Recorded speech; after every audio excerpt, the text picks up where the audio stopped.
Hi, and welcome to the Milk and Honey podcast. I'm your host, Lemon Price, creator of Pricelessly Imperfect, a Girl Power Alliance Field Advisory Board member, and a dog rescuer. This podcast is for Christian women who want to step into their kingdom leadership with all the Godfidence in the world. Inside, we're going to be talking about ditching antiquated views of womanhood as it relates to the kingdom, how to grow a business with God at the forefront, and stewarding all the provisions and talents God has given us so we can grow the kingdom. So whether you're a woman looking to launch her business or you're a seasoned pro, there's something here for you. Let's dive into today's episode together, shall we? Hey there, welcome to the Milk and Honey podcast made for Christian female entrepreneurs and just women who are really excited to go after what it is that God has called them to do. So I'm your host, Lemon Price. I am a wife. I am a stepmama to two boys, and we have 3 fur babies, 2 of which think they are lap dogs, even though they are 90 pounds apiece. And we live in South Georgia. And I just wanted to take this first episode to introduce myself, tell you a little bit of my backstory and how we ended up here. So I grew up in an anti-Christian household. My family would make fun of Christians. They always told me that Christians were intellectually inferior to me, which I always thought was so strange. But I remember, like having dinner and them telling me, all of these Christians, are short a few brain cells and they believe in a magical guy in the sky who's just going to take care of them, and they don't take accountability and all of these things, right? And so that was the perception that I had of Christians growing up, sort of. So I grew up in New Jersey, and I remember being 10, and this had to come from God because I remember it so clearly. Just knowing that I was going to one day move to the South, that I would meet a man in church, and that we would raise our children in the church, and we would just have this little Southern life, right? Like I had this picture of a very wholesome life growing up. And I remember telling my family that, and they thought I was absolutely insane. Turns out I did, in fact, meet my husband at a church here in the South. I live in Georgia now. And so God knew, right? He gave me that vision and he knew. But I just remember my whole family being so against the church as a whole and against Christians as a whole. And so when I was 23, right before I turned 24, my neighbor came over and she was inviting my grandmother actually to a Bible study. Now, I was in graduate school at the time, getting my master's in journalism, and I was working at a school, an elementary school, and then also freelancing for a local newspaper and teaching dance, like all at one time while going to graduate school. And so keep that in your mind as you hear this. So my neighbor comes over, she invites my grandmother to her Bible study, and my grandmother wanted nothing to do with it. She had a very bad experience when in the 60s with the Catholic Church. And so from then on, my grandparents were very anti-organized religion.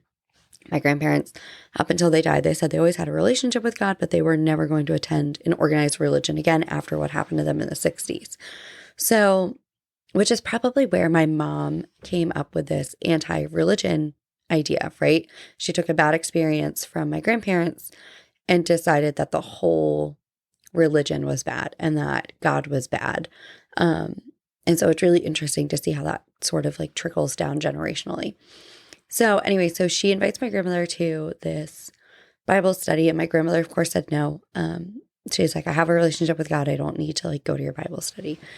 And so she looked at me and she invited me, and I was like, there is literally no way, lady, that I can come to your Bible study in the middle of the afternoon. It was 4 p.m. on a Wednesday.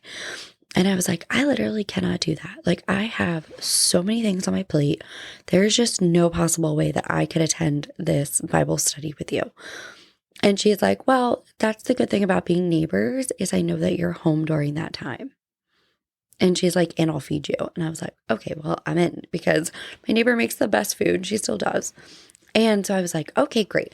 So I went, and let me just tell you, I've always known this about my neighbors. So when you walk into their house, you just felt something different, right? And of course, now I know that's the spirit, right? But you walked into their house and there was like a sudden calm in the house. And I tell them this all the time. Still, her husband could literally read the ingredients on a cereal box and I would still feel the spirit just because he is such a good example of what it means to be a good, like, faithful Christian husband, right? And he really is putting God first. And so everything he says, you can tell, like, he is really intentional about what he's saying and he's leaning into the spirit. And she's the same way. But I'm like, I could literally listen to this man talk about anything. And so they have this beautiful marriage. They have, like 5 wonderfully successful, happily married children. And my parents divorced when I was 10. And so, shocker that right before my parents' divorce, I have this vision of meeting a good Christian man and all these things, right? Growing up in a non-Christian household. And so I remember them saying to me the reason that their marriage was so successful and the reason that they were so happy is because they followed the gospel. And I was like, okay, like I want that. I want what you have. I want the marriage that you have. Like, I came from dysfunction, right? And so I'm like, I want exactly what it is that you have. And so it only took me like 3 weeks to get baptized because I was like, yes, like if Jesus can transform a marriage like this, if this is what God can do, and I've witnessed it, right? So at this point now I'm like 24. I turned 24 and I'm like, I've known these people at that point for like 14 years. And I've just seen the love and compassion that exists between them. And so if you're telling me the reason that your marriage looks the way it does is because of the gospel, then I am all in because I've seen the real life I've seen it play out in front of my face. And so I'm like, I want exactly what it is that you have.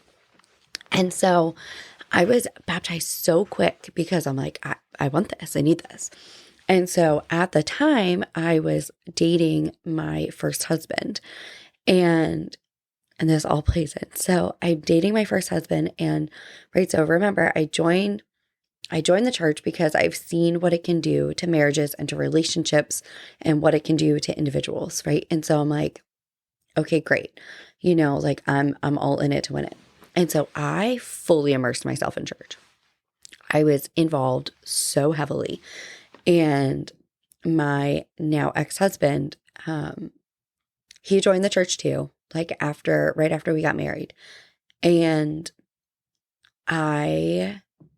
he did not pour himself in the way that I did.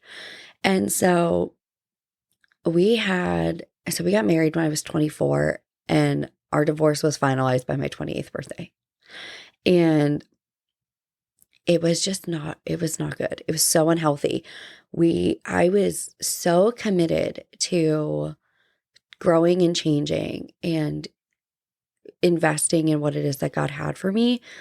And he was not. And so he had a military injury and got addicted to opioids from the injury. And I remember being 24, sitting in the doctor's office with him.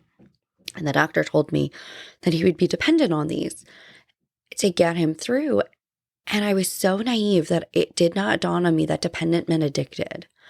And so, like, I don't blame him in any way, shape, or form for what happened to him, right? Like, it happens and it's tragic and it's super sad, but it just became so unhealthy. We were arguing all the time.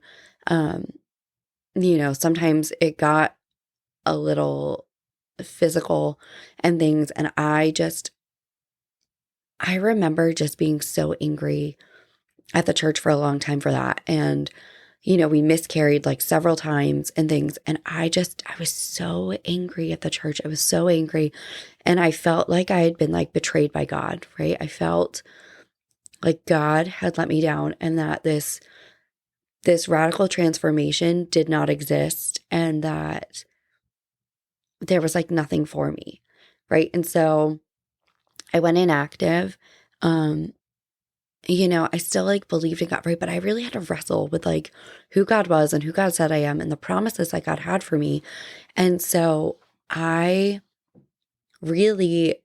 struggled for a while, right? And so I went to a different church because I was like, I need distance, and that's where I ended up meeting my husband now. And it's so crazy because now I've seen the radical transformation, because even though I met my husband in church and stuff, like, we have just grown so much over the last few years. We just celebrated our 4th anniversary. And I could honestly count on like one hand the amount of like legitimate arguments that we've had, right? Which is so different from my first marriage, because I have a husband now who is intentionally reading scriptures, and we're talking about the gospel on a regular basis and actively working on sanctification as a unit. And I remember that being something my ex-husband said to me, actually, like, as we were getting divorced, as we were like going through that process, is he said, the problem is that I'm the same person I was when we got married, and you've continued to grow and change and evolve. And he's like, that's the problem. And so now I'm super grateful because I'm married to somebody who is actively growing and changing and evolving with me. And we're having these really intense theological conversations, and not only amongst ourselves, but with the boys too. And I've seen it just spill over. And so now I see that marriage that, my neighbors had. And I remember telling them, my neighbors growing up, I'm like, I just want to be married like you guys are. I want your marriage someday. And now I feel like I do have it. And it's really because of the gospel. It's like, I don't think my husband and I would be where we are if we didn't have the gospel and we weren't putting God first in our marriage. It's just been a radically different transformation for us. And so I have made this just such an important part of my life. And that's going to lead me to how we ended up here professionally too. So we're going to like backtrack a couple of years. So back in 2011, I took a class in undergrad called online journalism for part of my minor in journalism. And the whole program, or the whole course, was focused on blogging, right? It was so new back then. And so I grew up in a tourist town. And so I was like, I'm going to do bar and restaurant reviews, and I'm going to talk about the nightlife scene here. And that's what I'm going to do.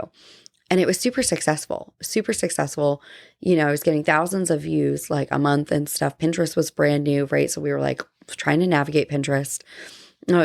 Everything was so new. And so because my blog did so well, I ended up working at a boutique PR agency before I even graduated from college, which was a terrifying experience. I remember my first day being there, them saying to me like, well, we usually win like several international awards.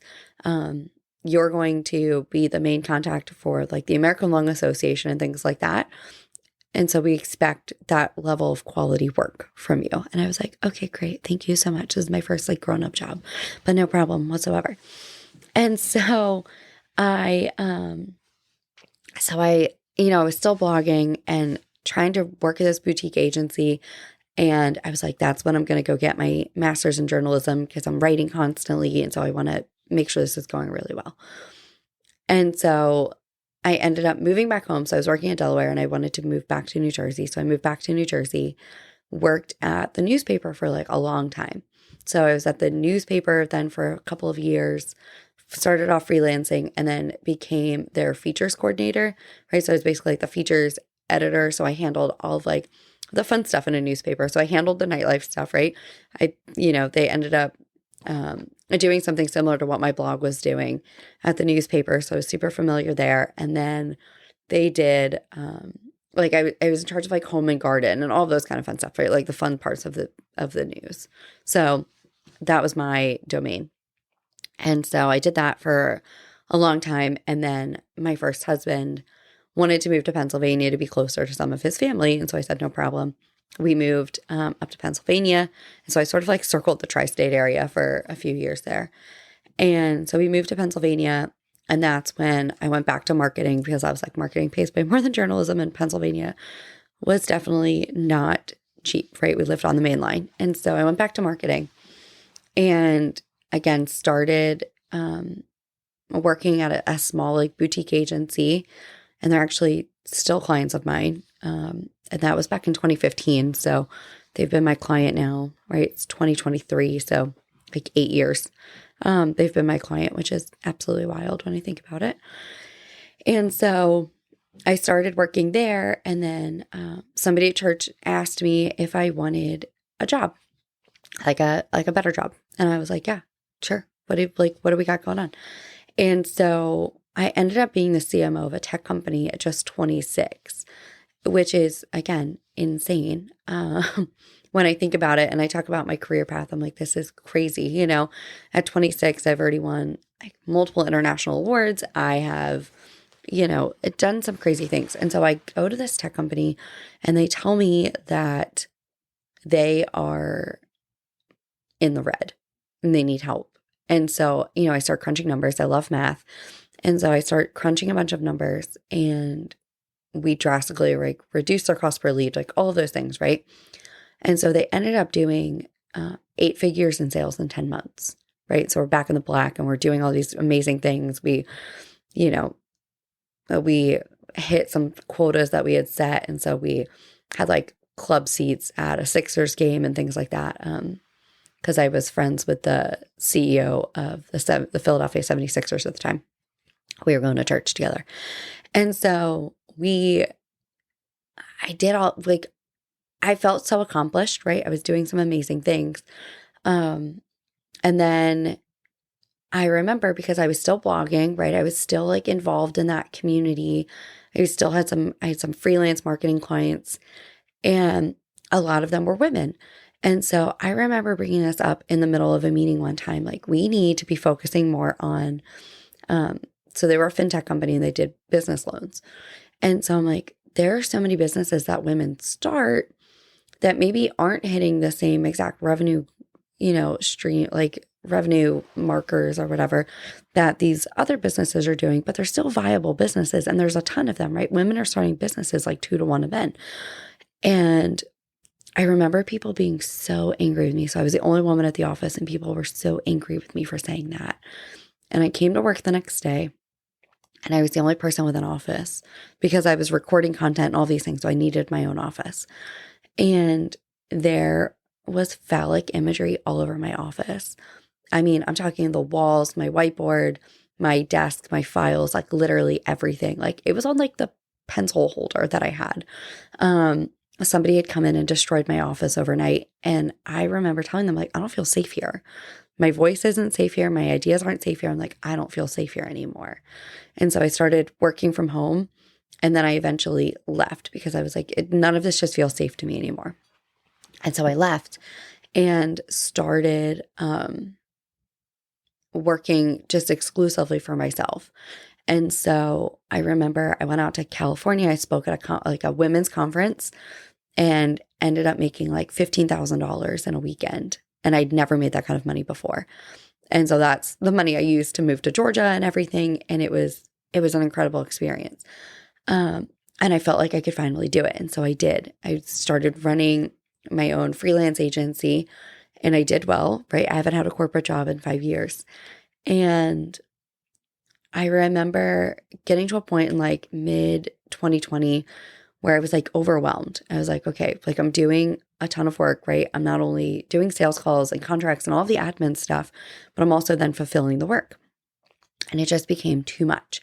And so I was working with a client, and we decided to form like a partnership. And because of our partnership, it was the first time her business had ever made 6 figures and things. And so we were like, okay, we're a good team together. And we did well. The problem was we started getting a ton of new age clients. And so she was in charge of sales, and we started getting a ton of new age clients. And in good conscience, I just couldn't do it. I couldn't give them my best. As a Christian, I just couldn't give them what they fully needed. And not that the work was bad, right? But when I work with somebody and we're like aligned in our faith, like, you know, I mean, that's like Holy Spirit led, right? And so something different just comes out of it. And so the work was good, but it wasn't the same, right? And so I started getting headaches. Like, I just didn't feel great. I dreaded getting on certain meetings, and it was really hard. And so I looked at my husband and I said, I just can't do it. And he had no idea that this new age thing was happening. And he was like, yeah, you've got to go. And so we had a lot of stuff going on personally with our family, and then compounded with this, I was like, I got to go. And so I left in December of 2021 and had no income stream, had no idea what I was going to do, had no clue what was going to happen. And so I said to my husband, I'm like, okay, I started 11 years ago, right at that point, blogging and pouring in this way. And I'm like, blogging has changed so much. And so I'm like, I'm going to just learn what the landscape looks like now, what people are doing now. And I'm just going to pour myself into that fully. And so I did. I started pouring myself into there completely. I was in school getting my MDiv in, so I was your master's in divinity in apologetics and theology. And so I'm like, I'm just going to go all in on this. And so I did. And I started getting questions from women like, well, I can't, how do you disciple your kids? Like, I can't do that. I don't have a seminary degree. Or how do you read your scriptures? I don't have a seminary degree like you. So like, I don't interpret the way you do, or I don't know how to pull that from the text. And so I said to one of my best friends, I was like, I need to teach a course on this. And so she helped me put this together, and I launched a course in February of 2022. And it was 12 weeks long. It was great. It's called Mamas in the Word. And we had incredible feedback from it. Women were, healing years of church hurt and misinterpreted scripture, and like learning how to have these difficult conversations with people of other faiths. And it was inspiring. And that's when, and I didn't charge anybody for it at first, because I'm like, I just want to like run this and see how it goes. And so then I remember the co-founder of Girl Power Alliance reaching out to me. And I didn't know much about Girl Power Alliance, or GPA for short. I didn't know anything about it. And her and I talked, and she tells me it's like Netflix for Christian women, and that it's a place where women can go to binge courses instead of TV shows in personal or professional development. And there's mentorship and all these things in there. And I was like, oh, that sounds really cool. And I remember being so on the fence about it. It took weeks for me to make a decision, and I was so on the fence about it. And my husband said to me, is your goal to do this by yourself, or is your goal to have a kingdom impact? And I was like, well, of course I want kingdom impact, And so he's like, well, they have more impact, right? There's 4 co-founders, and they have a bigger network and reach and stuff than you do right now. So I think that makes sense. And so I was like, yeah, you're probably right. And so I joined GPA. I put my course in it, Mamas in the Word, which is super cool. And then it's just grown exponentially since. And so I have, first of all, now I'm on the field advisory board, which is crazy. I've gone through their ICF accredited program, Radiant Leadership Academy, twice. So I'm a double certified Radiant leader, which is really cool. I've had just incredible mentorship. Like the way that Michelle Schaefer, the founder, has poured into me is astronomical. I cry all the time when I talk to her. I saw her at a conference.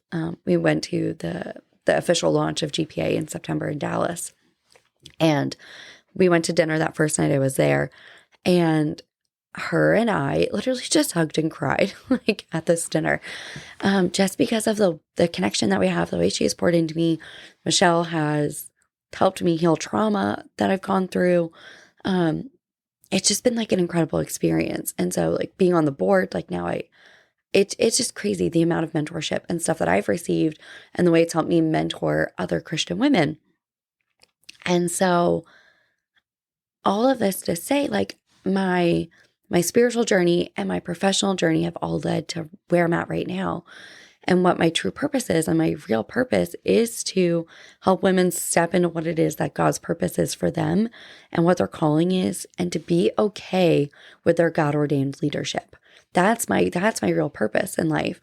Is I had to get to a place where like I was okay spiritually, and where my voice was safe and accepted and wanted professionally, to really step in. And I've seen what it's like to have somebody try to stifle your voice and try to silence your voice. And I've met so many women who are not okay with women in leadership. And we're going to talk in another episode about how, Titus 2 does not limit women in their leadership abilities. And we're going to talk about biblical female leaders And I'm just excited to dive into that because that really is my true purpose and my true calling. And I'm so excited to be on this journey with you. And so if you want to connect more, come find me on social media. It's all linked below. You can find me Lemon Price anywhere on social media. I'm the only one that exists, I think. And I'm just excited to go on this journey with you. And we are going to spend so much time talking about your God-ordained purpose. We're going to spend so much time about marketplace ministry and serving people and stepping into our purpose and calling. And so thank you for being here for this first episode. Be sure to go, subscribe, leave a review. Let me know what you think, what you're excited to hear. And I look forward to sharing more with you in the future. Bye. Thank you so much for listening to the Milk and Honey Show. I hope this episode has helped you feel more confident in the calling God has for you so you can lean into your purpose and impact. If you enjoyed this episode, please take a second to rate and review. Each review helps us to help more Christian women entrepreneurs just like you. Don't forget to take a screenshot, share it in your Instagram stories, and tag me at the Lemon Price. I'll see you next week.